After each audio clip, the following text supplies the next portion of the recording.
À la guerre, on ne peut guère trouver où placer son cœur. Et j'avais du vague à l'âme de vivre ainsi sans petite femme. Quand l'autre semaine, j'eus la veine d'être nommé mitrailleur, ma mitrailleuse au bonheur devint pour moi l'âme sœur. Quand elle chante à sa manière, ta ta ta ta ta ta ta ta ta ta ta ta ta, ah que son refrain m'enchante, c'est comme un oiseau qui chante. Je l'appelle ma glande. Est-ce que tu peux nous présenter un petit peu cette mitrailleuse ? Donc cette mitrailleuse, c'est la mitrailleuse modèle 1907, dite mitrailleuse de Saint-Étienne.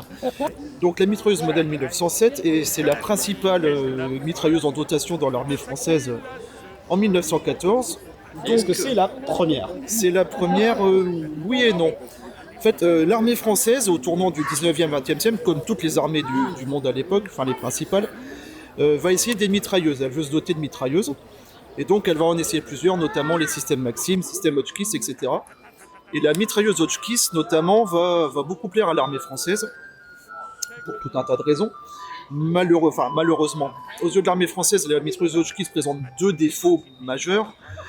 C'est que donc, la Hotchkiss, c'est un industriel privé. Ça implique qu'il faut payer des royalties pour pouvoir la faire. Et surtout, Hotchkiss vend déjà sa mitrailleuse aux Mexicains, au Japon, à d'autres pays d'Amérique du Sud, enfin bref, il la vend un peu partout. Et l'armée française, elle veut sa mitrailleuse, sa propre mitrailleuse de conception nationale. Il faut savoir effectivement que l'armée française, à ce moment-là, conçoit et fabrique ses armes dans des manufactures d'État. Ce sont des ouvriers d'État, donc c'est l'armée qui fabrique pour l'armée. Qui fabrique pour l'armée son propre matériel, avec en plus une sorte de sacro-saint, il faut que tout ce soit secret. C'est inconcevable pour l'armée française qu'une de ces armes soit également utilisée dans d'autres armées. Bref, du coup, il est demandé aux manufactures d'État de concevoir une mitrailleuse un peu sur le modèle de la Hotchkiss, avec quelques options en plus. Notamment pouvoir régler la cadence de tir, etc.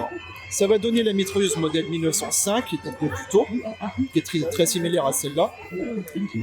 Elle apporte relativement satisfaction, malheureusement elle a quelques soucis, le canon s'échauffe trop vite, et elle a un système de récupération des gaz en bout de canon qui n'est pas très fiable, et elle a tendance à s'enrayer. Donc la modèle 1905 est quand même lancée en fabrication, mais en demandant aux manufactures, en gros, faites mieux. Ça va donner donc celle-ci, donc la mitrailleuse modèle 1907 Saint-Étienne cette fois. Donc c'est Saint-Étienne qui va améliorer la mitrailleuse de plus tôt. Les améliorations notamment, là on se retrouve avec un canon en acier au manganèse. Très épais. Très épais, très épais, qui lui ne va pas souffrir des problèmes d'échauffement de la 1905. Donc l'arme est fiabilisée, donc c'est ce modèle-là. Donc là elle est fabriquée en grande série. Et c'est vraiment celle qui va équiper toutes les sections de mitrailleuses de l'armée française jusqu'en 14. C'est ce qu'on retrouvera le plus. Et elle va du coup perdurer tout le long de la guerre. Malheureusement, donc c'est une arme très technique, très chère à produire aussi. Et dans le contexte d'une guerre de tranchées et de la guerre en général, on se retrouve avec deux problématiques, etc. Déjà, sa mécanique complexe fait qu'elle va s'enrayer relativement facilement dans un contexte de guerre de tranchées où il y a de la boue partout, des cailloux, etc. Et ça coûte très cher à produire, et dans un contexte de guerre où il faut produire des armes en masse, c'est compliqué. Et donc l'armée finalement va faire un peu machine arrière, et va finalement produire sous licence dans ses propres manufactures les mitrailleuses Hotchkiss dont on parlait avant. Et à partir de 1916, la Hotchkiss va petit à petit remplacer la 1907. Ça ne sera pas complètement fait à la fin de la guerre, mais en 1918, on va dire qu'on va avoir peut-être 4 Hotchkiss pour une Saint-Étienne. Et on continuera de la voir jusqu'en 1940. Alors là, elle sera plus du tout en première ligne. Elle servira essentiellement en arme de défense contre avion dans des régiments d'artillerie et dans quelques régiments un peu de série B, des régiments de réservistes un peu à l'arrière. Et ensuite, après 40, on ne la verra plus du tout. C'est vraiment sa réforme. Pas déjà dit. Du coup, Florent, est-ce que tu peux nous en parler un peu plus sur le fonctionnement mécanique ? Tu nous parlais que c'était une mécanique complexe. Oui, simple et complexe à la fois. Donc, c'est une arme qu'on appelle la empreinte gaz, comme beaucoup d'armes à l'époque. Donc, l'empreinte gaz, qu'est-ce que c'est ? Simplement, quand on tire, quand une cartouche est percutée, l'amorce embrase la poudre brûle, ça fait des gaz qui compriment, et qui propulsent l'ogive en dehors du canon, propulsé donc par ces gaz. Les gaz donc suivent le canon, Et une arme à empreinte gaz, en fait, quelque part par ici, le canon est percé, les gaz sont récupérés, arrivent par ici, vont pousser ce piston vers l'avant. On va ouvrir pour mieux comprendre. Avec les gaz, le piston part en avant. En partant en avant, on le voit ici, le piston part en avant, la culasse part, elle, en arrière. Et sous l'effet du ressort récupérateur, arrivé en fin de course, la culasse repart en avant, chambre une nouvelle cartouche, tire, les gaz refont leur effet au piston, etc., etc. Tant qu'on appuie sur la queue de détente, le mécanisme continue. Alimenté par des bandes, Alimenté par des bandes de 25 cartouches. Là, il y en a une qui est déjà insérée, à moitié tirée. Cette mitrailleuse avait des options en plus par rapport à la Hotchkiss ou la mitrailleuse de plus tôt. Est-ce que tu peux nous en dire plus, justement? En fait, oui, tout à fait. Donc, on va dire deux options principales. Donc, c'est une arme à empreinte gaz et c'est aussi une arme à refroidissement à air, comme on dit. À l'époque, il y a deux types de refroidissement, soit à eau. Donc, c'est aussi simple que ça. Le canon est en gros enserré dans un manchon qu'on remplit d'eau, ça refroidit le canon. Ou refroidissement à air, comme celle-ci. Et donc là, on a toute cette pièce en bronze d'aluminium qui en fait n'est ni plus ni moins qu'un radiateur. Il va emmagasiner la chaleur du canon et la disperser. Ça va permettre au canon de s'échauffer beaucoup moins vite. Le radiateur dont je parlais précédemment, qui récupère la chaleur du canon Et la dissipe. se dilate également. Et en se dilatant, du coup, cela agit sur cette tige en métal.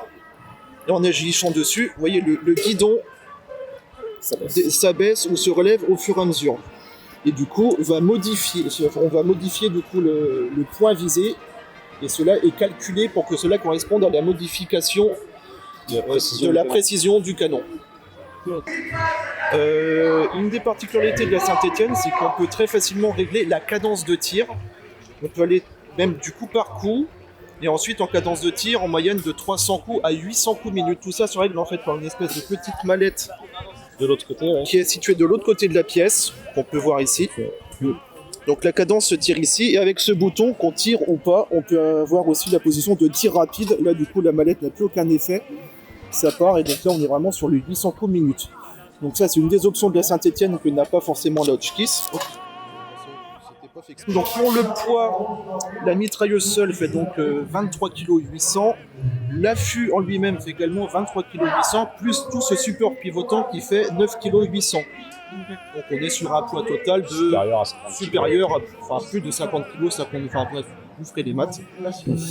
On a les bandes de munitions également. Les bandes de munitions, oui, une caisse contient 12 bandes, chaque bande contenant 25 cartouches, donc on est sur des caisses contenant 300 cartouches, on est sur une caisse qui fait 12 kg 800. Pour l'accès du sol français,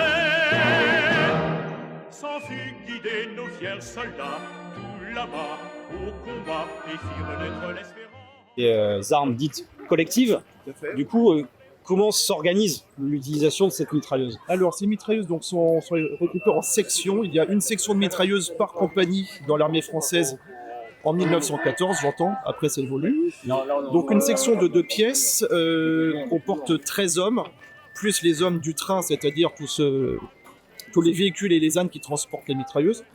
Donc 13 hommes, c'est-à-dire donc un lieutenant qui dirige la section, un sous-officier adjoint au lieutenant, et ensuite on a par pièce 4 hommes, un caporal chef de pièce qui dirige vraiment sa pièce et ses hommes, un tireur, un chargeur, dont le rôle est de charger, en fait, de grailler la mitrailleuse en bande de munitions, et un aide-chargeur dont le rôle est de vider les caisses et passer les bandes au chargeur. De ce personnel, nous avons un télémétreur qui, avec son télémètre, repère la distance de la cible désignée par l'officier chef de section, qui peut ensuite, lui, retransmettre cette distance au tireur, au chef de pièce, qui peuvent ensuite la reporter sur l'arme. Donc il y a le télémétreur, on retrouve un armurier, qui est toujours un petit peu en retrait avec 2 caisses de pièces détachées d'outils pour pouvoir intervenir rapidement en cas d'incident de tir ou de défaut sur l'arme. Et enfin, une estafette qui fait tout simplement le lien entre l'officier chef de section, souvent un lieutenant, et les équipes sur le terrain.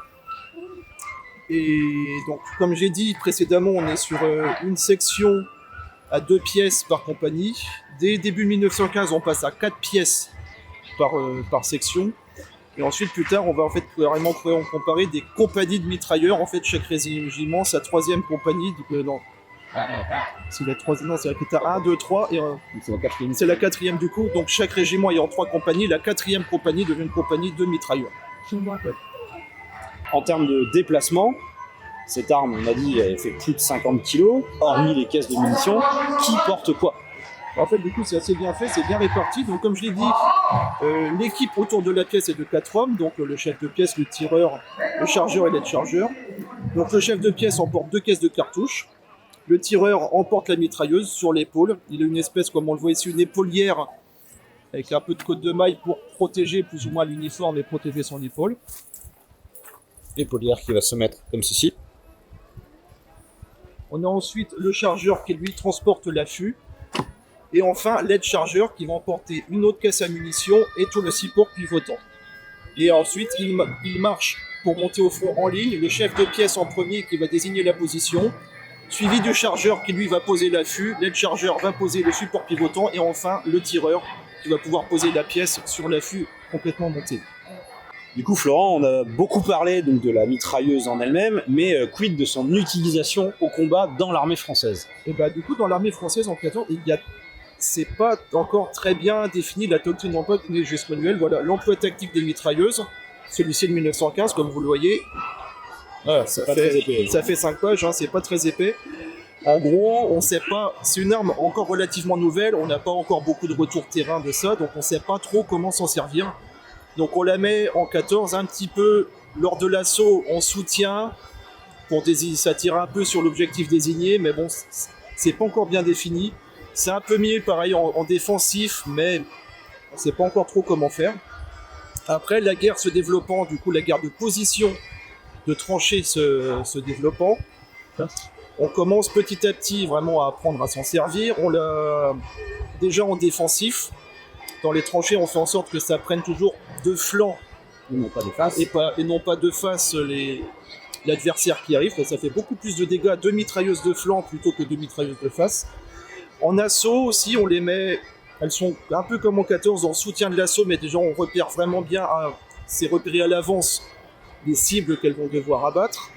Elles soutiennent l'assaut un peu avant et pendant en tirant sur ses objectifs. Une fois que la position a été prise, la mitrailleuse est ramenée en avant, reprend une nouvelle position, etc. etc. Mais tout ça va vraiment se développer avec la guerre pour utiliser de manière optimum. Les Allemands, eux, avaient déjà beaucoup plus vite compris comment s'en servir. On a un peu l'image que les Allemands avaient plus de mitrailleuses que nous en 1914, et parce qu'elles faisaient beaucoup de dégâts. En fait, c'est faux, ils avaient le même nombre que nous, c'est juste qu'ils savaient mieux s'en servir que nous. Mais on a très vite rattrapé notre retard sur la doctrine d'emploi.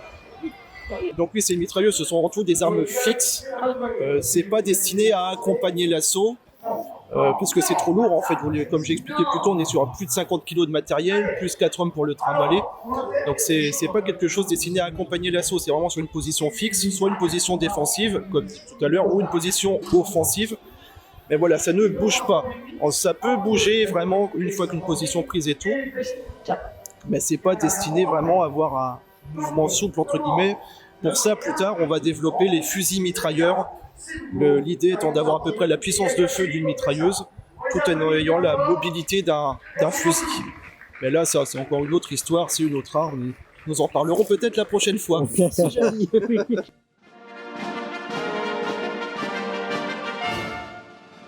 Les ordres, quand on est sur place, enfin je dis en batterie, on la met en place.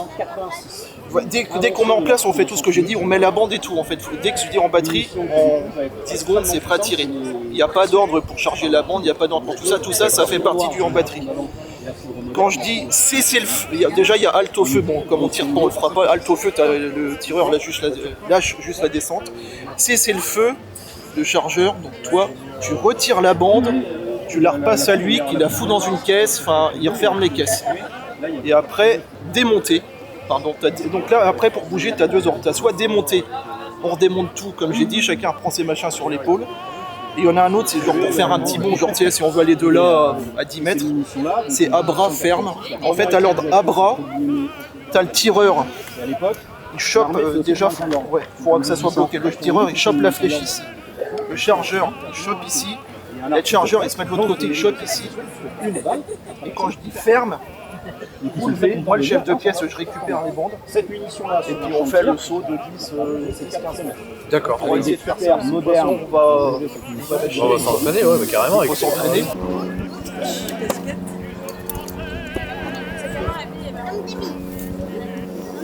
Aïe aïe aïe.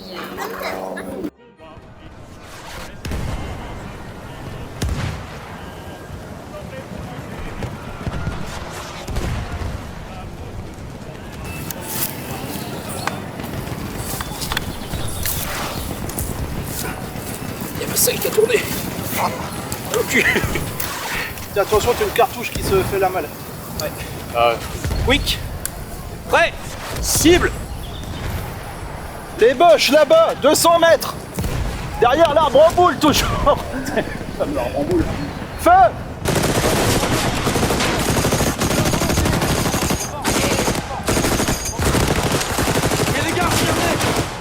Alto feu. Cessez le feu. On va tenter un bras. On va faire un mouvement tactique jusque là entre les deux arbres. À bras. Faut que tu bloques ton... Toi tu vas là, tu chopes le pied là. Merde. 1, 2, 3. Attends. Ah, j'ai juste dit à bras, vous la levez pas. C'est quand je dis ferme et bloquez ça.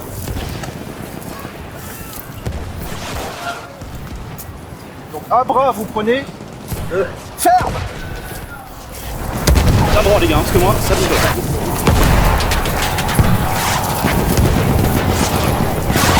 En bas ici.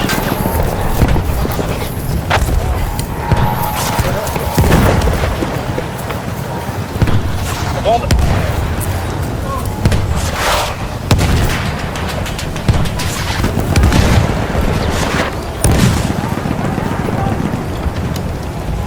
Quick. Feu, à volonté. Ouais.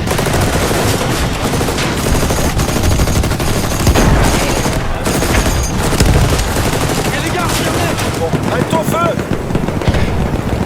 Donc, après, on laisse, on fait un petit essai de tireur couché. Non, ouais. Une fois plat, c'est pas encore le faire. C'est beau. Vous l'avez fait, ouais. Voilà.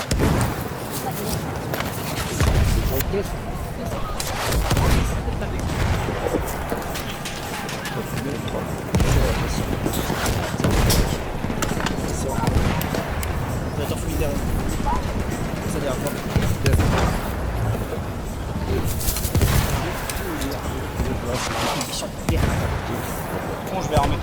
Comme ça, on va faire une mission armée.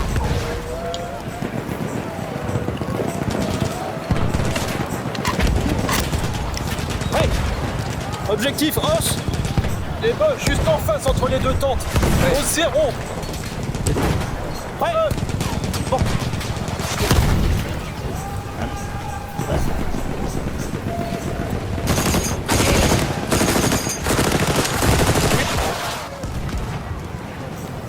J'ai là. Ah, c'est bon. Ok. Oui, oui.